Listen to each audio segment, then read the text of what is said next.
Hi there, it's Nicole here today with some monochrome rainbow cards featuring waffle flower stamps and dies, plus some inking for the background, creating this really cool rainbow effect using dye inks and an ink duster to apply the ink to the cardstock. The monochrome stamp set, they came out with coordinating dies. The stamp set's been out for quite a while, and now there are coordinating dies, which is awesome. And there's some super fun greetings with this stamp set. I'm going to create a couple cards here while I have all of the stamps and inks and everything out. I want to go ahead and create multiple cards. One card is going to feature the two sheep from the stamp set, and the other one, the little cow. And I think that they're really cool, stamped in black and white. Especially with the greeting I'm using, my world is just black and white without you. I think that the black and white images go really great with that. And then everything else is in full color. To customize the sheep that does not have the entire black solid image, I'm going to stamp the open heart, and then I'm going to take the solid heart and stamp that with the Waffle Flower My Pleasure ink. That's going to give a fun little colorful accent. I like to use my Misty to stamp all of these pieces, especially anything solid, the sheep, the thought bubbles, anything like that, because a lot of times dye ink won't stamp a really nice solid image, especially if the stamps are brand new, the first time you stamp it. And it's really hard to line it up. So you either end up wasting a lot of paper, stamping up multiple times, trying to get the right consistency, trying to get the right coverage with your stamped image, or you can stamp it with a stamp positioner and stamp it multiple times, one on top of another, and you end up with a beautiful solid stamped image. I'm stamping lots of images here, so there's going to be lots of thought bubbles. I wanted it to be a rainbow of thought bubbles coming up from each animal. I did switch them up between the two cards. However, I stamped the hearts multiple times. I really didn't have an exact plan at this point. I instead stamped the images multiple times, the thought bubble with the little heart, the individual hearts, and then there's even some bigger thought bubbles. I stamped those, customized them with greetings, just whatever I could do to create multiples that would work for both cards. I really want to have all of my images stamped, and then I'm going to run it through my die cutting machine, which does take multiple rolls through the machine. But I really, when I'm doing cards and doing multiples of a card, I like to do it assembly line style. So I'll stamp everything, I'll die cut everything, and then I will work on building the backgrounds, adding the stamped borders, and finally pulling it all together to finish the card. The ink colors I'm using here, the red is My Pleasure.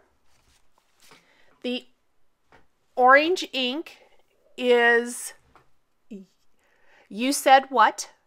The yellow is, I have to double check. Okay, I am wrong about that. Oh Happy Day, I believe, is the orange. You Said What is the yellow. Chirp Chirp is the green. Daydreaming is the blue. And Happy Go Lucky will be the purple. I always forget the color names. I think they're so fun, but I always get the orange and yellows switched around. I really like the Waffle Flower inks. I think they're beautiful. I love this particular combination as far as rainbow colors go. Really awesome.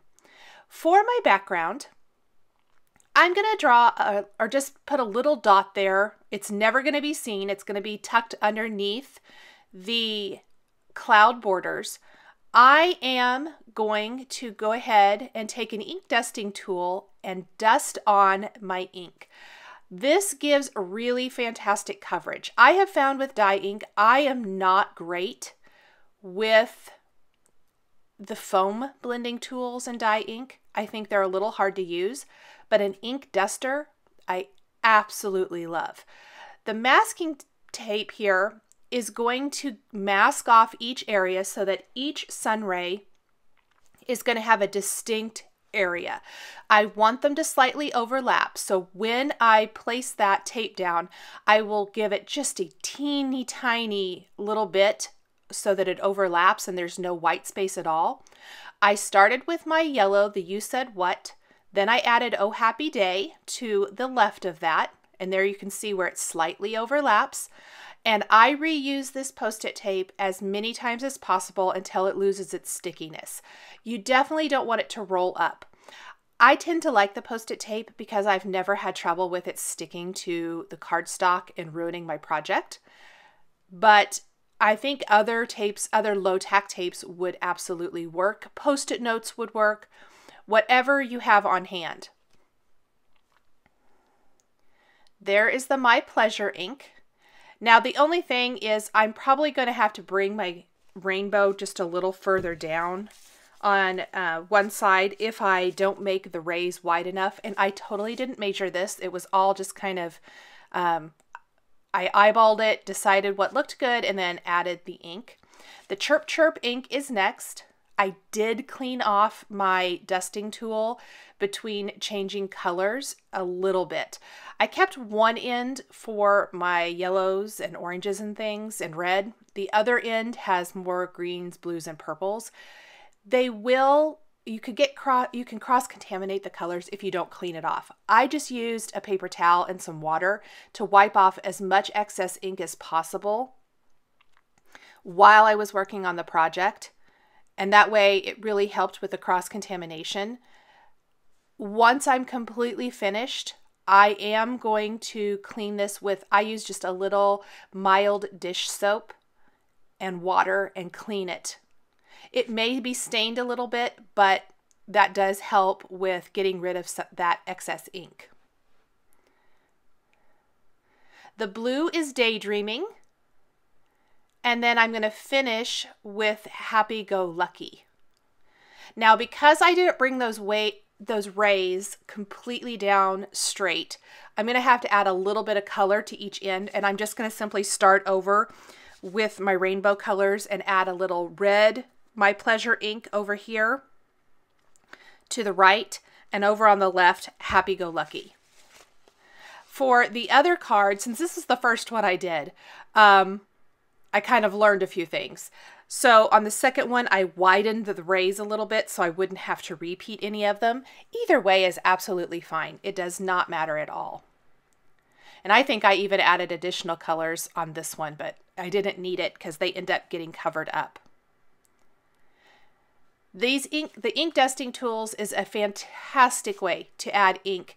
If you want to add your dye ink colors to a project, I highly recommend these because they are really easy to use and they give you a fantastic effect. You can see how smooth that color goes on. There's no funny tool marks in any of those rays. Out of some additional smooth white cardstock, I am going to die cut some cloudy borders. This is the scenery die collection, and you can create borders, landscapes, clouds, all kinds of things. And I decided to put my little animals tucked into some clouds along the bottom edge with the rainbow rays coming out. To make sure and center my greeting, I am going to use my Misty again. This really helps give me a good idea of exactly where this is going to go. And I'm going to use not only the greeting that reads, "My world is just black and white without you," but I'm going to use the little ... heart ... underneath it. That's going to provide a little pop of color down here along the bottom edge where there's so much color up top. It's going to be broken up with two black and white animals or one black and white animal, some white clouds and then a black greeting, I thought it needed just a pop of color down here, and that image really coordinates great with everything else, all the other accents we're going to be using. I didn't stamp it to begin with. It was kind of an afterthought. So once I added all of my images here, my tucking my animals between 2 layers of clouds, I often like to tuck them between cloud layers or grass layers, whatever it might be, because I think it looks a lot more natural than having one cloud border along the bottom and tucking the animal behind it. I like the 2 cloud layers. Then I'm going to simply, in rainbow order, attach the larger thought bubbles all the way up, and I'm using a little dab of glossy accents to do this.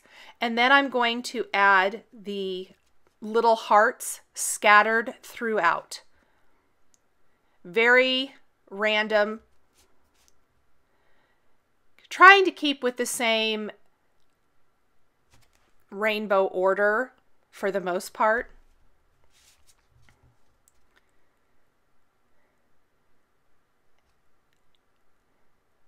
I'm going to take some glossy accents then and go over portions of the stamped images to add a nice glossy finish. It really allows you to not have to add anything else to the whole design. So over all of the hearts, I added glossy accents, the eyes on the animals, and a fine tip applicator makes applying the glossy accents so much easier. The panel is A2 sized. I'm going to take the whole thing and attach it to a white top fold card base.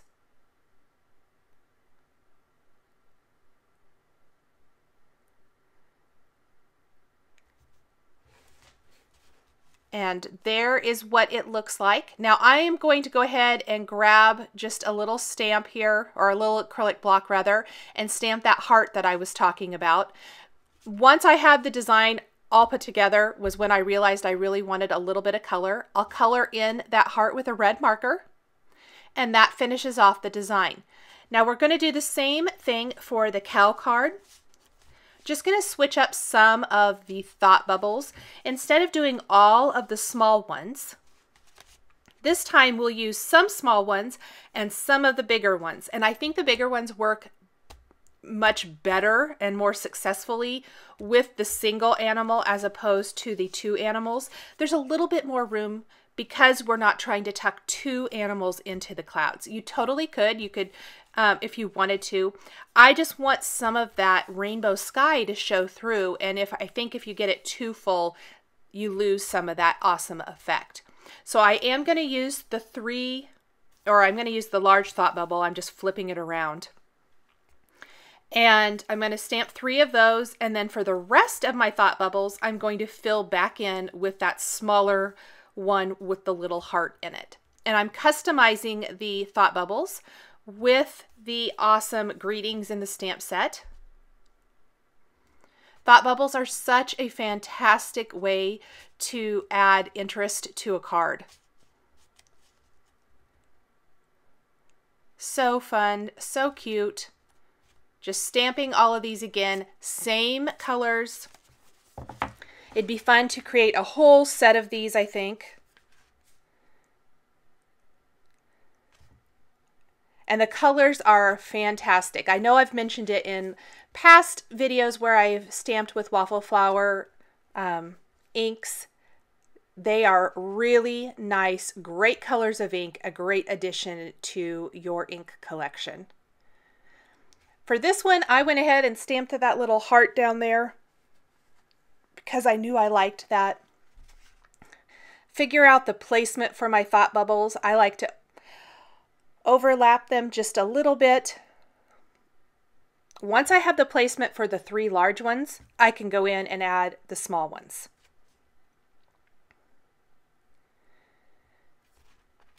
And I like a few to overlap just a little bit, especially in the larger size.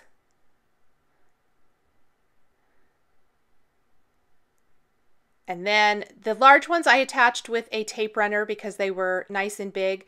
Anything smaller, the small thought bubble, some small bling glue dots, and finally some glossy accents with little dabs of glue for those little teeny tiny hearts. They're pretty small and they're a fantastic accent and really finish off the design nicely. So just like before, I'm going to attach the little hearts scattered throughout. I will finish any of the heart designs in the card as well as the eyes on the animal with some glossy accents. Let that sit and completely dry. Add a bright colorful envelope to the card and add a handwritten greeting inside, and my cards are all finished and ready to be mailed. Thanks for joining me today for these monochrome cards featuring the Waffle Flower Crafts monochrome stamps and dies and inks. The supplies I used to create these cards are listed and linked below the video here on YouTube. Here are a couple more videos featuring waffle flower stamps and dies that you might be interested in. Thanks for watching, and we'll catch you next time.